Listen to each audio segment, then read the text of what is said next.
ഗാഥ,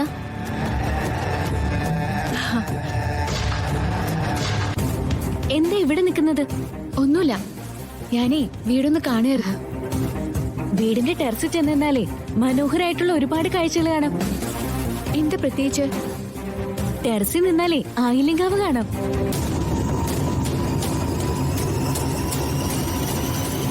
നാഗദൈവങ്ങളുടെ അമ്പലമില്ലേ, പ്രസിദ്ധമായ ആയില്യങ്കാവ്. ടെറസിൽ നിന്നാലേ അതിന്റെ താഴികക്കുടം വ്യക്തമായിട്ട് കാണാം. ആണോ? എങ്കിൽ എനിക്കൊന്ന് കാണണം. എന്നാ വാ, ഞാൻ കാണിച്ചു തരാം. ഞാനിന്ന് എല്ലാവരോടും ഒന്ന് പറഞ്ഞിട്ട് വരാം. അതെന്തിനാ? അതൊന്നും വേണ്ട, നമുക്ക് പോയിട്ട് വരാം. ബാ.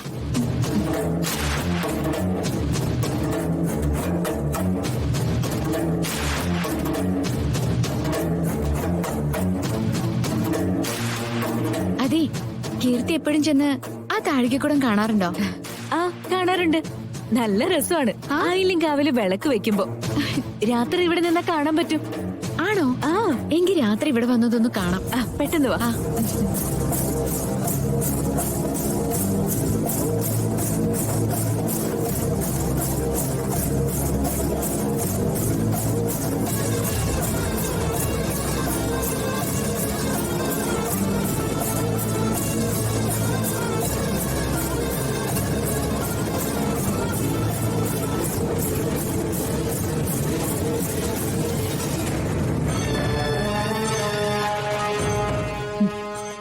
വന്നേ, ദാ അങ്ങോട്ട്.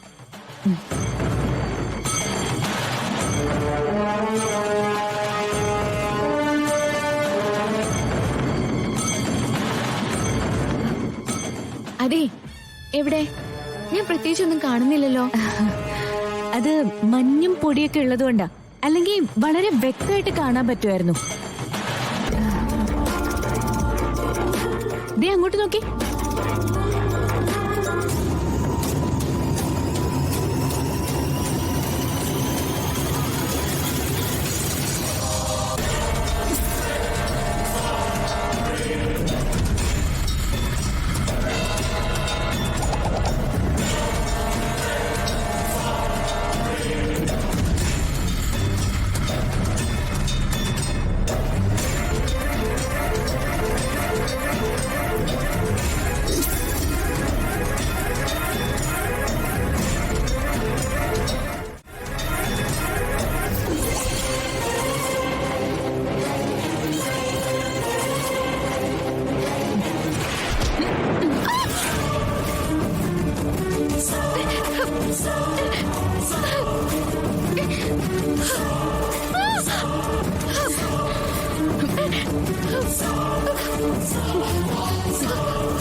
എന്താ ഇവിടെ?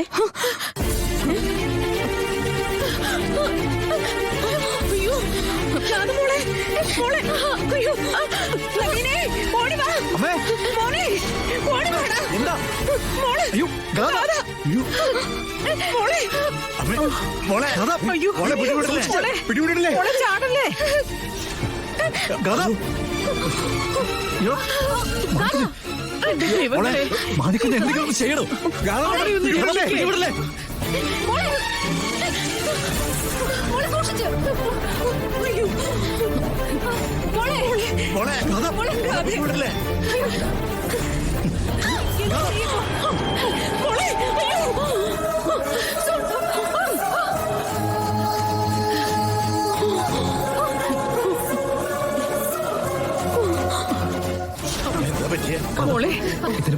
പറ്റിയില്ലല്ലോ.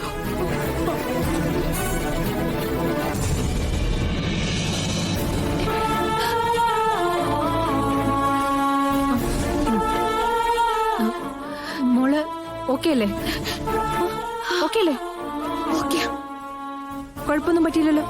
ഗാഥ എന്തെങ്കിലും പറ്റിയോ? ഇല്ല എനിക്ക് കുഴപ്പമൊന്നുമില്ല. മോളെ അയ്യോ. മോളെ കുഴപ്പമൊന്നുമില്ലല്ലോ. ഇല്ല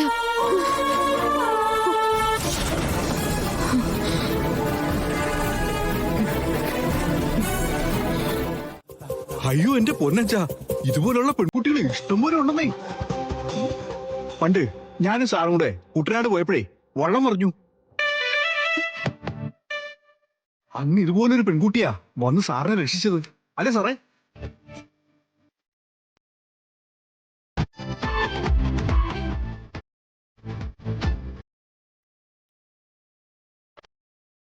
അങ്ങനെ ഒരു കാര്യം ഉണ്ടായോ? എന്നിട്ട് ഇതുവരെ നീ ഇതിവിടെ പറഞ്ഞിട്ടില്ലല്ലോ. ഈ മാണിക്കുഞ്ഞിന്റെ ഒരു കാര്യം മുത്തശ്ശി, അതൊരു നിസ്സാര അപകടമാണ്. അന്ന് വള്ളം പറഞ്ഞപ്പോ ഒരു പെൺകുട്ടി നീന്തി വന്നെന്നുള്ള കാര്യം സത്യവാ. അല്ലാതെ അവള് കാര്യമായിട്ടൊന്നും ചെയ്തില്ല.